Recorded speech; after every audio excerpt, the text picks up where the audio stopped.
ஏன் விடுதலை சிறுத்தை இயக்கத்துக்கு கொடுக்கல? நான் தான் கேட்கிறேன். நான் 2 சின்னத்துல போட்டி போட்டா உங்களுக்கு சின்னம் கொடுக்கற சொல்ற இதே எலெக்ஷன் கமிஷன் ஏன் விடுதலை சிறுத்தை அவங்களுக்கு கொடுக்கற சின்னத்தை பானை சின்னத்தை கொடுக்கல? இது வரைக்கும் காலதாமதம் பண்ணிட்டு இருக்காங்களே, அதுதான் சொல்றேன் நானு.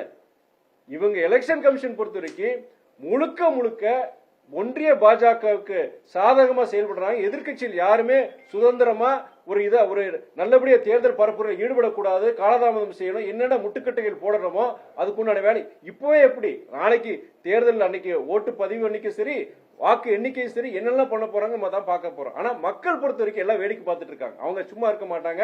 கண்டிப்பா இதுக்கான தக்க பாடத்தை மக்கள் போட்டுவாங்க. ஏன் கிடைக்கல நீங்க சொல்றீங்க? எங்க தேர்தல் ஆணையம் ஃபைனல் ஆகுது, நீதிமன்றம் ஒண்ணு இருக்கு. அவங்க தீர்ப்பு தான் இறுதி தீர்ப்பு. கடந்த காலங்கள்ல இந்த மாதிரி தேர்தல் ஆணையத்துடைய தவறான முடிவுகளை கண்டிச்சு நீதிமன்றங்கள் சரியான தீர்ப்பு கொடுத்திருக்காங்க. நம்பிக்கையோட இருப்போம், அவ்வளவுதான். எங்களுக்கு மாத்திரம் கிடையாதுங்க, எங்க மதிமுக மாத்திரம் கிடையாது.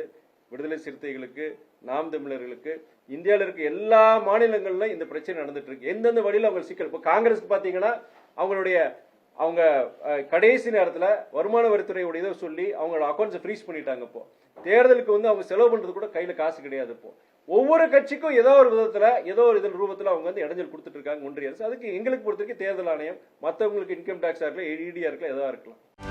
செய்திகளை உடனுக்குடனும் துல்லியமாகவும் தெரிந்து கொள்ள சப்ஸ்கிரைப் பண்ணுங்க.